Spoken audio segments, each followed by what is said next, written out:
Hi there, George Mattson reporting from sunny Florida.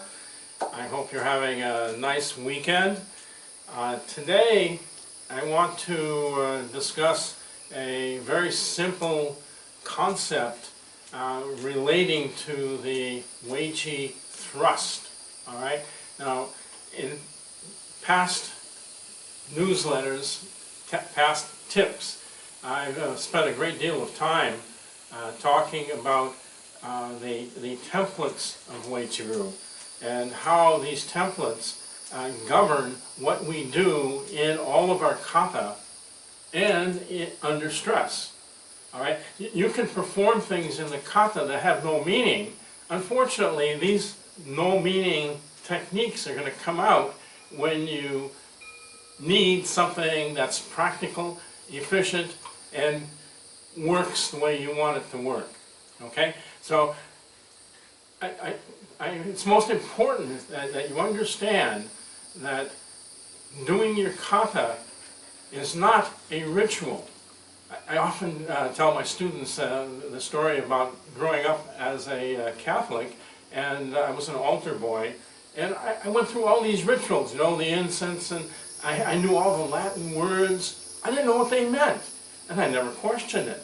You know, pouring the wine and the water into the priest's chalice, and if I didn't give him enough wine, you know, he'd shake my wine thing and then give a little bit more. You know, all these things were rituals, and obviously they're very important to the Catholics, but as an altar boy, I had no idea what I was doing and why I was doing it. And unfortunately, many martial artists go through the ritual of kata not understanding why they should be doing it, and therefore they'll pick up this, you know, techniques that have no meaning. You know, I often relate to posting your arm here, or starting your wauki block with dropping your arm down. Now, yeah, it can be a downward block, but the thing is, you're reacting to something that may or may not be a kick. So it's better to be in a realistic starting position, and even hands by your side is better than having your hands in this position here. All right? So a lot of what I try to get across to my students and friends who watch these tips is to benefit from the many years of practice that has gone into my Weiqi, and where I've gone through that ritualistic kata mannerisms and things that don't work, and realizing that, hey, when I'm sparring, why can't I use the wauki? All right? And of course, when my students were, I say, well, why don't you use a circle block when you're sparring? And they say, well, you know, it doesn't work. And I said, well, you got to do it faster. That's not the answer.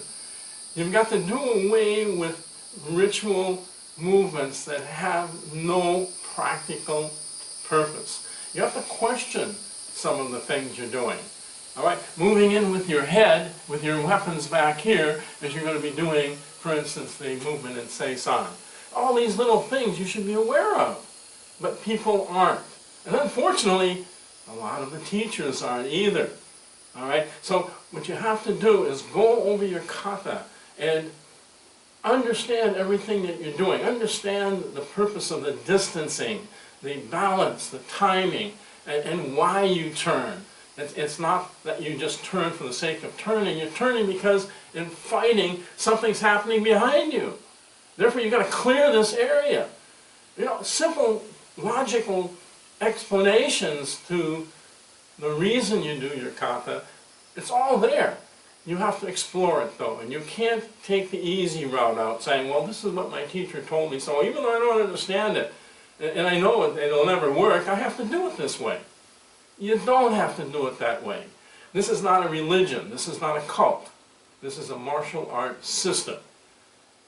And every movement counts. That's the beauty of Weiqi. Everything is in the 3 kata.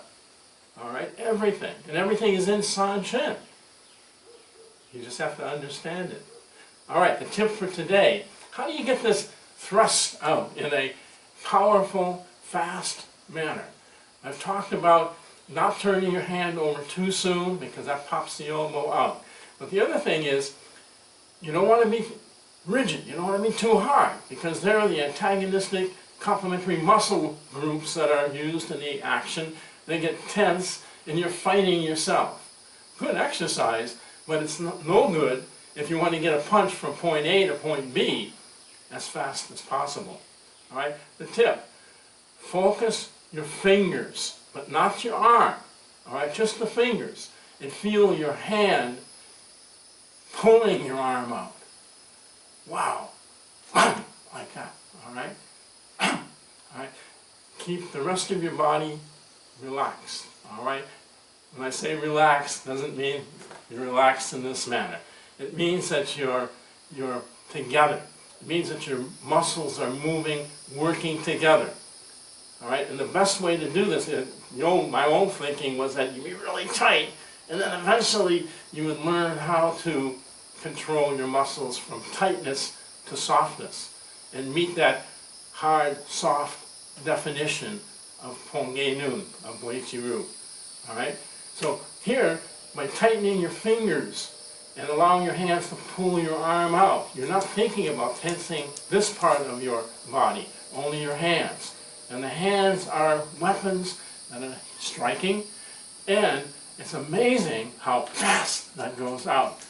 Keeping the shoulders down, all the other good things that I talk about. Okay? That's your tip for today. And if you have any questions, at the bottom of the video, there's room for comments. I'd like to hear what you have to say. Okay? Bye-bye.